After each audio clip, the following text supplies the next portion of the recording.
매일 성경과 함께하는 오늘의 큐티 시간입니다.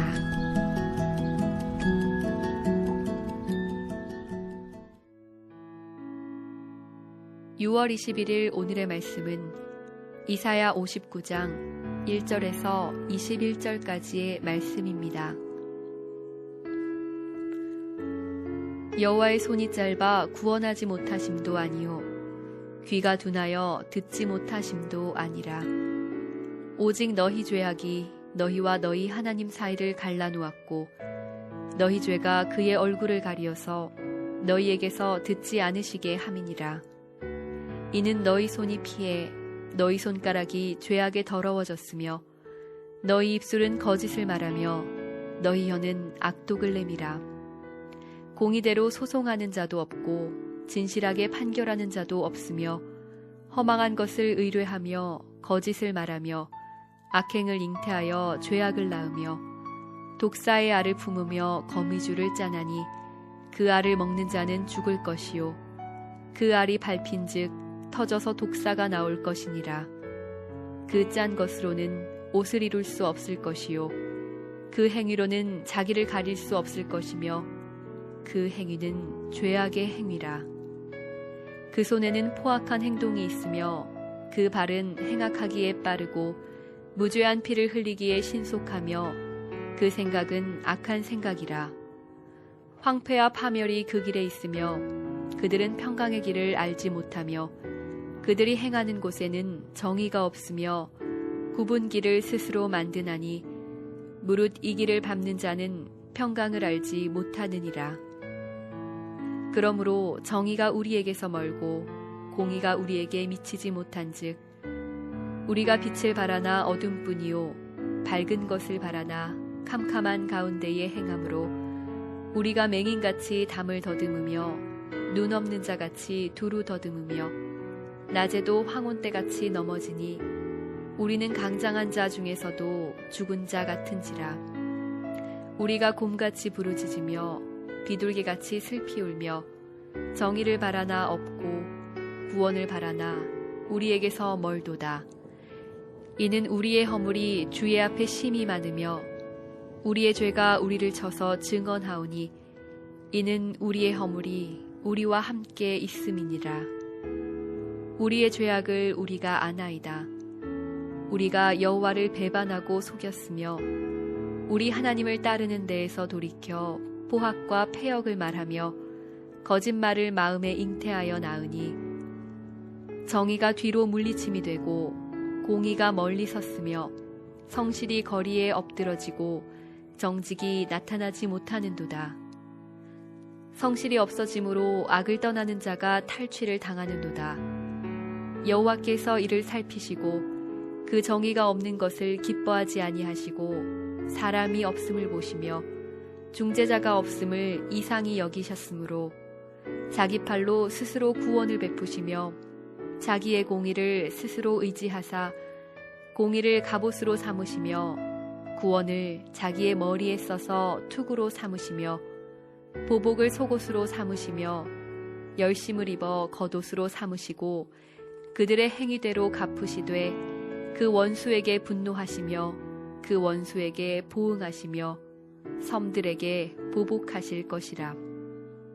서쪽에서 여호와의 이름을 두려워하겠고 해 돋는 쪽에서 그의 영광을 두려워할 것은 여호와께서 그 기운에 물려 급히 흐르는 강물같이 오실 것이미로다.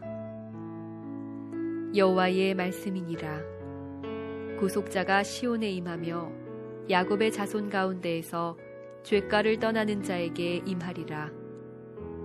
여호와께서 이르시되 내가 그들과 세운 나의 언약이 이러하니 곧 내 위에 있는 나의 영과 내 입에 둔 나의 말이 이제부터 영원하도록 내 입에서와 내 후손의 입에서와 내 후손의 후손의 입에서 떠나지 아니하리라 하시니라. 여호와의 말씀이니라.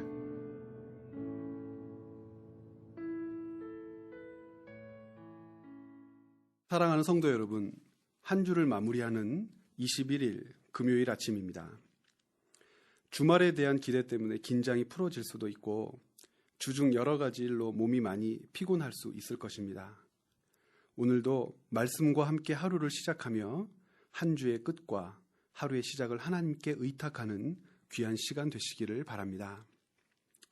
오늘 말씀은 급박한 상황 가운데에서 자기 백성을 급하게 속히 구원하시지 않는 하나님께 대하여 원망하고 좌절하는 이스라엘 백성들에게 왜 하나님께서 그렇게 하시는지 그 이유와 원인이 무엇인지를 가르쳐주는 말씀입니다. 오늘 말씀의 배경은 이렇습니다. 히스기야 시대를 통해 잠깐 평화를 맛보았던 남유다는 요시야의 아들 여호야김과 여호야긴 그리고 동생이었던 시드기야 시대에 바벨론에 의해 결국 멸망하게 됩니다. 백성들은 유다의 멸망을 이해할 수 없었습니다. 하나님이 정말 살아계신다면, 그리고 자기들이 믿어왔듯이 바벨론의 벨신보다 크고 강한 분이라면 어떻게 유다가 바벨론에 의해 멸망할 수 있으며 또 멸망할 때까지 하나님이 도와주지 않으실 수 있느냐는 것입니다. 하나님은 이런 백성들에게 유다가 멸망할 때, 그리고 백성들이 도움을 간청할 때 바벨론의 소나기에서 구원하지 않으신 이유를 가르쳐 주십니다. 그것은 유다의 죄, 백성들의 죄 때문이라고 말씀하십니다. 하나님과 백성 사이에 백성들이 지은 죄가 가로막혀 하나님과의 관계를 끊어놓았고, 하나님은 죄로 오염되어 있는 백성을 도우실 수 없다고 분명히 말씀하십니다. 백성들은 몰랐습니다.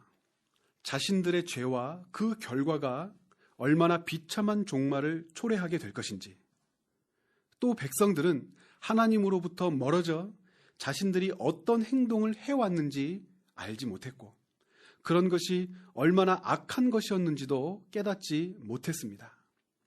하나님을 두려워하지 않는 세상에 찾아온 불의가 어떻게 하나님의 공의와 정의를 몰아내었는지, 공의와 정의가 사라진 시대에 어떤 비참한 죄의 오염에 자신들이 물들게 되는지 알려고 하지도 않았습니다.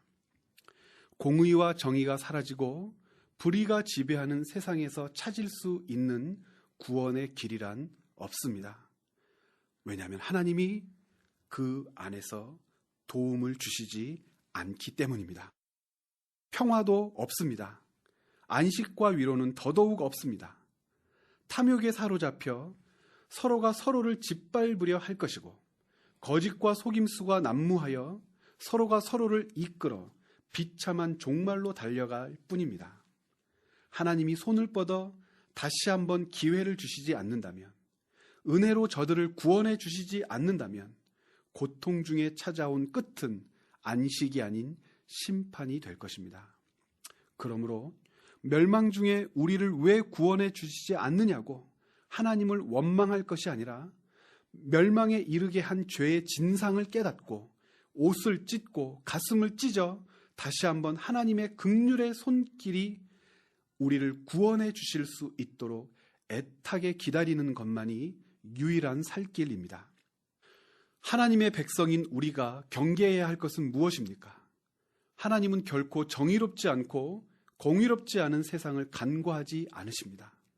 세상이 마치 하나님이 없는 것처럼 미쳐 돌아갈 때 우리를 통해 하나님의 공의와 정의가 실현되도록 우리에게 맡겨주시는 소명의 자리를 지키며 굳건히 서 있어야 합니다. 하나님께서 우리를 세우신 뜻, 우리를 통하여 일하고자 하시는 것, 그리고 우리에게 기대하시는 것, 그것은 하나님의 공의와 정의가 하수처럼 흘러 하나님의 백성인 우리들을 통하여 세상의 악한 것들과 대적하기를 원하십니다. 우리를 그렇게 사용하기 원하신다면 하나님이 없는 것처럼 행동하고 말하고 살아가는 저들에게 우리의 삶이 하나님이 살아계신다는 것을, 하나님이 결코 공의롭지 못한 불의한 세상을 간과하지 않으실 것이라는 사실을 증거해야 되지 않겠습니까? 여러분이 오늘 해야 할 일, 여러분이 서 있어야 할 자리는 바로 이와 같은 것들입니다. 이 사실들을 잊지 마시기를 바랍니다. 함께 기도하시겠습니다. 살아계신 하나님, 이스라엘 백성들처럼 어리석지 않기를 원합니다. 왜 우리를 구원해 주시지 않느냐고, 왜 우리를 도와주시지 않느냐고 원망하기 이전에 우리의 죄를 깨닫고 하나님께서 기뻐하시지 않는 우리의 행동거지들을 깨닫고 속히 돌이킴으로 하나님의 긍휼의 손길이 닿도록 살아가는 지혜로운 그리고 겸손한 하나님의 자녀들이 되게 하여 주시옵소서. 오늘도 옷깃을 여미며 하나님께서 우리에게 맡겨주신 공의와 정의의 자리를 지켜내며 살아계신 하나님의 역사를 드러내는 거룩한 삶을 살게 하여 주시옵소서. 감사드리며 예수님의 이름으로 기도드렸습니다. 아멘.